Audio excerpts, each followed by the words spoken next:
ಸಾವಿರಾರು ಕಿಲೋಮೀಟರ್ ದೂರದಲ್ಲಿರುವ ವ್ಯಕ್ತಿ ಇದ್ದಕ್ಕಿದ್ದ ಹಾಗೆ ಕುಂದಾಪುರದ ಕನ್ನಡದಲ್ಲಿ ಮಾತನಾಡಿದ್ದಾದರೂ ಹೇಗೆ? ಈ ಬಗ್ಗೆ ನಮ್ಮ ತಂಡಕ್ಕೆ ಸಿಕ್ಕಂಥ ವಿಸ್ಮಯಕಾರಿ ಮಾಹಿತಿಯಾದರೂ ಏನು?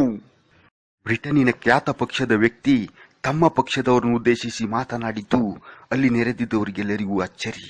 ಅಕ್ಕಿ ಫ್ರೀ ಕೊಡುತ್ತಾನಲ್ಲಿ ಹೇಳಿ, ಬ್ಯಾಳಿ ರೇಟ್ 200 ರೂಪಾಯಿ ಮಾಡುವ, ತರಕಾರಿ ರೇಟ್ 80 ರೂಪಾಯಿ ಮಾಡುವ, ಬೈಕ್ ಮನಿಗೆ ಏಡ್ ಕೊಡುತ್ತಾನಲ್ಲಿ ಹೇಳಿ, ಟ್ರಾಫಿಕ್ ಜಾಮ ಎಲ್ಲ ಸಾಯ್ಲಿ, ಮತ್ತೆ ಟಿವಿ ಕೇಬಲ್ ಎಲ್ಲ ಫ್ರೀ ಅನ್ನಾಳಿ ಹೇಳಿ, ಅಲ್ಲೇ ಮನೆಯೊಳಗೆ ಟಿವಿ ಖಾತಾ ಇಕೊಂಡು ಮಳೆ ಬಂದ್ರೆ ಬಳ್ಕೊಂಡು ಹೊಯ್ಲಿ ಆತ. ಒಟ್ಟು ನಮ್ಗೆ 250 ಸೀಟರ್ 200 ಸೀಟರು ಗೆಲ್ಲೇ ಬೇಕು. ಒಂದೊಂದು ಹೆಜ್ಜಿನ ಎಡು ಕಾಯ್ದಿದ್ದಾರಲ್ಲ 200 ಸೀಟ್ ಗಿಲ್ತ್ರ ಮರ, ನಮ್ದು ಆಗ್ತಿಲ್ಲ ಅಂದ್ರೆ ಹೇಗೆ? ಈಗ ನೀವ್ ಹಿಂಗಂದ್ರ ಮೇಲೆ ನಾವು ಡೈರೆಕ್ಟರ್ ಭಟ್ರೆಲ್ಲ ಕೇಳಿಸ್ತ ಅದಕ್ಕೆ ಹುಟ್ಕತಿ ಸಿಕ್ತ. ಈಗ ಮಾತಾಡ್ನಲ್ಲ ಅವನ ಅಪ್ಪನೋ ಅಜ್ಜನೋ ಯಾರೋ ಬ್ರಿಟಿಷರು ಆಗಲಿಕ್ಕೆಲ್ಲ ಜೋರಿದ್ದಿತ್ತ, ನಾವೇ 10 ವರ್ಷ ಬ್ರಿಟಿಷ್ ನೋಡ್ದಾಕದ್ ಕುಂದಾಪುರದಾರೆ.